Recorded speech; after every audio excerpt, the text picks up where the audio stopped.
الحمد لله نحمده ونستعينه ونستغفره ونؤمن به ونتوكل عليه ونعوذ بالله من شرور أنفسنا ومن سيئات أعمالنا من يهده الله فلا مضل له ومن يضلله فلا هادي له ونشهد أن لا إله إلا الله وحده لا شريك له ونشهد أن سيدنا ونبينا ومولانا محمدا عبده ورسوله أما بعد فأعوذ بالله من الشيطان الرجيم بسم الله الرحمن الرحيم لا تبديل لكلمات الله صدق الله مولانا العظيم۔ اسلام کی فطرت میں قدرت نے لچک دی ہے، اسلام کی فطرت میں قدرت نے لچک دی ہے، جتنا ہی اس کو دباؤ گے اتنا ہی ابھرے گا۔ حضرت عمر کے زمانے میں حضرت عمرو بن عاص ایک بہت بڑے صحابی ہے، ان کو کمانڈر ان چیف بنا کر مصر کی طرف روانہ کیا اور اللہ تعالیٰ نے فتح نصیب فرمائی۔ پورے مصر کے اوپر مسلمانوں کا کنٹرول ہو گیا۔ حضرت عمرو بن عاص وہاں کے گورنر بنے۔ پورے مصر میں امن و امان قائم ہے اور سارے مسلمان اور جتنے بھی غیر مسلم تھے سب کے سب بڑے اطمینان کے ساتھ اور امن و امان کے ساتھ اپنی زندگی گزار رہے ہیں۔ اس دوران حضرت عمرو بن عاص رضی اللہ تعالی عنہ نے لوگوں کو ایک بات اور ایک نصیحت کی کہ انتم فی رباط دائمہ، اے لوگو تم ہمیشہ ہمیشہ سرحد کی حفاظت کرنے والے ہو۔ حالانکہ امن و امان قائم ہے، تمام مسلمان اور تمام غیر مسلم جتنے بھی ہیں سب کے سب امن و امان کی زندگی گزار رہے ہیں اور سرحدوں کی حفاظت کی جا چکی ہے، سرحدوں کے اوپر فوج قائم ہے اور اطراف سے کسی قسم کا خطرہ نہیں۔ تمام مسلمان ایک ایسی زندگی گزار رہے ہیں کہ اطراف کے لوگوں کے اندر ایسا رعب قائم ہے کہ کسی کو ذرہ برابر بھی حرکت کرنے کی گنجائش نہیں۔ لیکن پھر بھی حضرت عمرو بن عاص رضی اللہ تعالیٰ عنہ لوگوں کو کہتے ہیں، مسلمانوں کو کہتے ہیں کہ انتم فی رباط دائمہ، اے لوگوں تم ہمیشہ ہمیشہ کے لیے سرحد کے محافظ ہو۔ کیا مطلب ہوا؟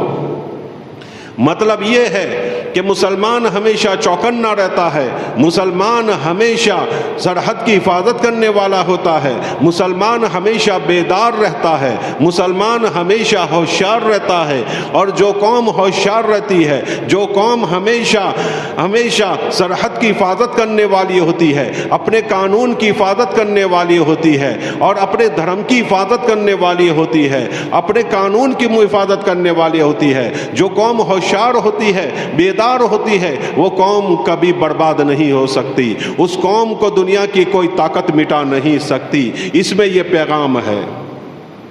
اور جو قوم بیدار نہیں ہوتی، سو جاتی ہے، اپنی فکر نہیں ہوتی، ایسی قوم ہمیشہ برباد ہوتی ہے۔ آج کل ہمارے معاشرے کے اندر جو مسائل کھڑے ہو رہے ہیں، اس کی وجہ یہی ہے کہ ہم خاموش ہیں، اس کی وجہ یہی ہے کہ ہم ہوشیار نہیں ہیں، اس کی وجہ یہ ہے کہ ہم سوئے ہوئے ہیں۔ آج کل ایک نیا مسئلہ کھڑا ہوا، یکساں سول کوڈ۔ یکساں سول کوڈ یہ نافذ کرنے کی فکریں کی جا رہی ہے۔ ہم دیکھ رہے ہیں کہ پورے ہندوستان میں چند مٹھی بھر لوگ، چند وہ لوگ جو شر پسند ہے، چند وہ لوگ جو نفرت کے بیج بو رہے ہیں، جو ہمارے ہندوستان کو داغدار کرنا چاہتے ہیں، ہمارے ہندوستان کو ٹکڑے کرنا چاہتے ہیں، ہمارے ہندوستان کو تقسیم کرنا چاہتے ہیں۔ وہ لوگ جو نفرت کی آگ لگا رہے ہیں، نفرت کے بیج بو رہے ہیں، آئے دن کہیں نہ کہیں مسلمانوں کو پریشان کیا جا رہا ہے، کہیں کسی مسلمان کو حیران کیا جا رہا ہے، کئی مسلمانوں سے پورا وطن خالی کیا جا رہا ہے۔ یہ چند لوگ یہ ساری چیزیں کر رہے ہیں اور یہ ہو رہا ہے اور مسلمان خاموش بیٹھا ہے۔ اس لیے ہمارے علماء اکثر کہا کرتے تھے، قلم چلانا سیکھو، قانون سیکھو، ہمت اپنی جٹاؤ، ایکتا قائم کرو، آپس میں محبت قائم کرو، آپس میں نفرت ختم کرو، اور قانون کو سیکھو اور قانون سے اور قلم سے لڑنا سیکھو۔ یہ ہمارے بزرگان دین سالہ سال سے کہتے آ رہے ہیں، لیکن مسلمان خاموش، مسلمانوں کے اس طرف کوئی دھیان نہیں، مسلمانوں کی اس طرف کوئی توجہ نہیں۔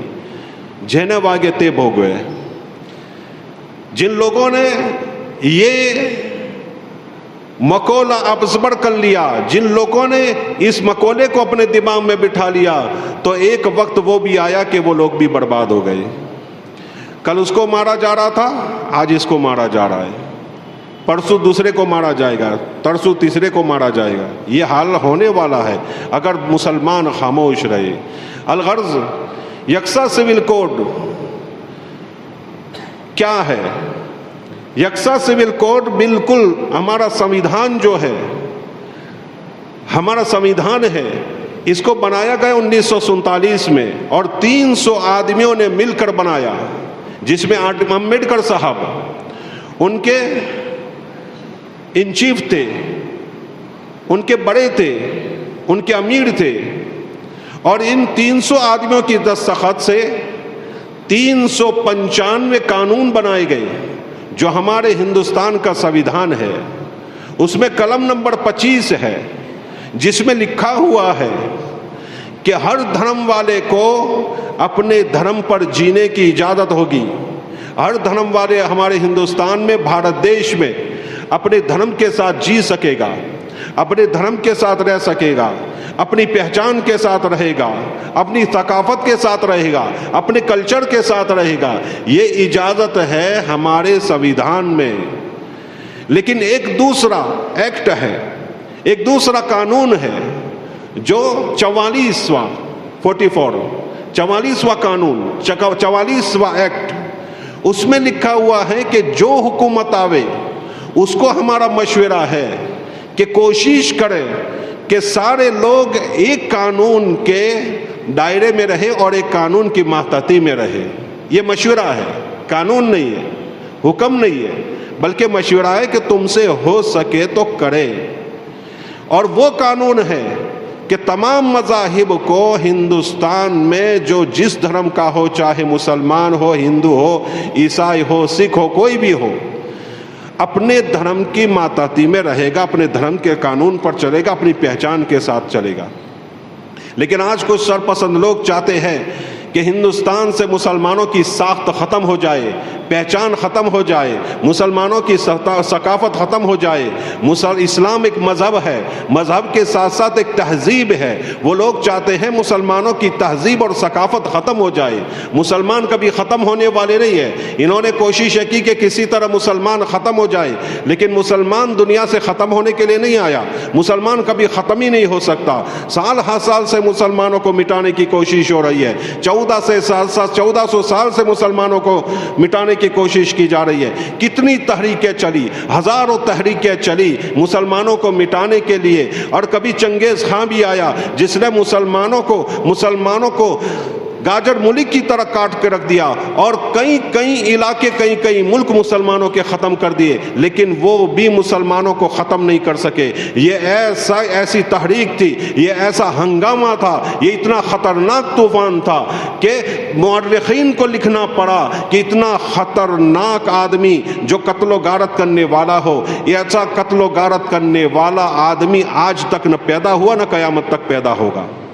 جتنا قتل و خون اور قتل و غارت ہوئی مسلمانوں پر اس زمانے میں، اتنی قتل و غارت نہ حضرت آدم سے لے کر آج تک ہوئی، نہ آج اس کے بعد قیامت تک ہو سکے گی۔ ذرا سوچے کتنا خطرناک ہنگامہ ہوگا اور کتنا خطرناک حملہ ہوگا، کتنا خطرناک طوفان ہوگا، ذرا ہم سوچ سکتے ہیں۔ تو ایسی بھی تحریکیں چلی، ایسے بھی لوگ آئے جو مسلمانوں کو ختم کرنا چاہتے تھے، اور سرخ آندھی یہ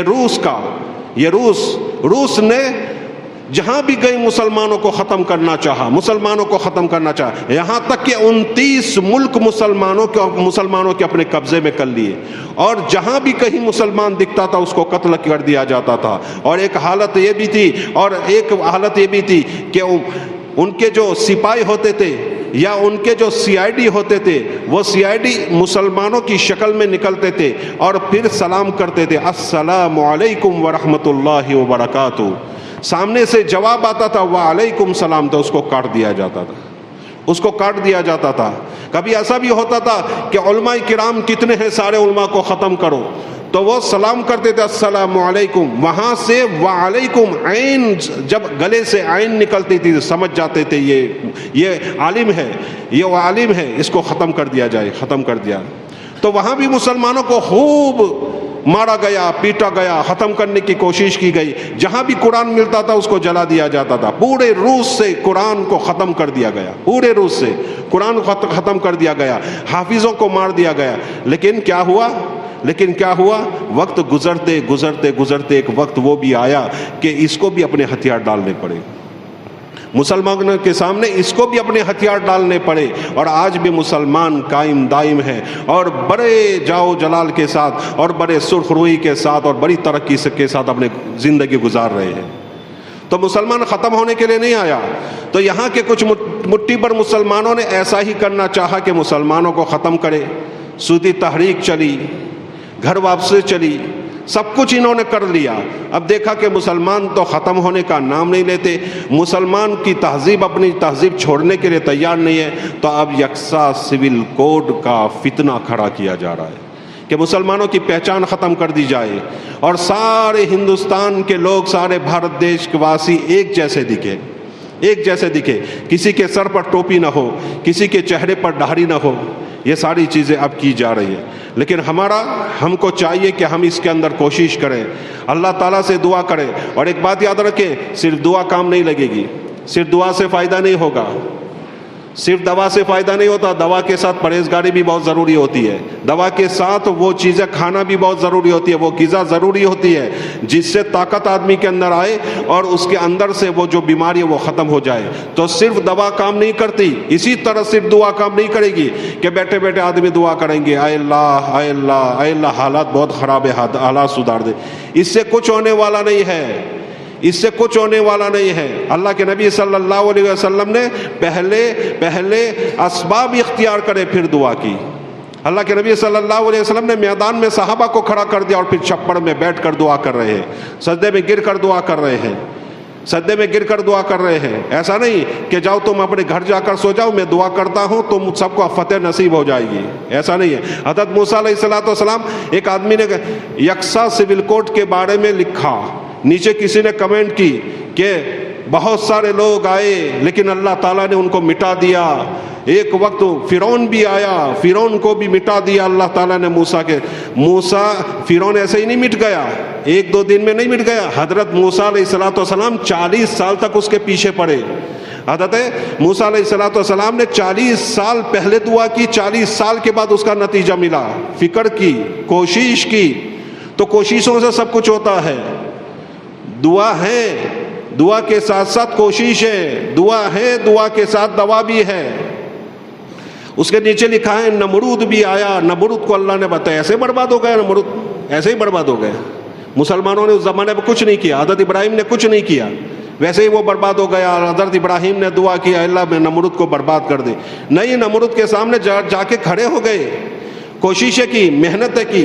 تو ہمارے بزرگان دین جو ہمیں رہنمائی کرتے ہیں، جو ہمارا مسلم پرسن لا بورڈ ہے، جو ہمیں رہنمائی کر رہا ہے، جو ہمیں بتا رہا ہے کہ کس طرح اس چیز کا ہم مقابلہ کریں گے، تو اس چیز کا ہمیں مقابلہ اس طرح کرنا پڑے گا. یہ ساری چیزیں ہمیں سیکھنی پڑے گی.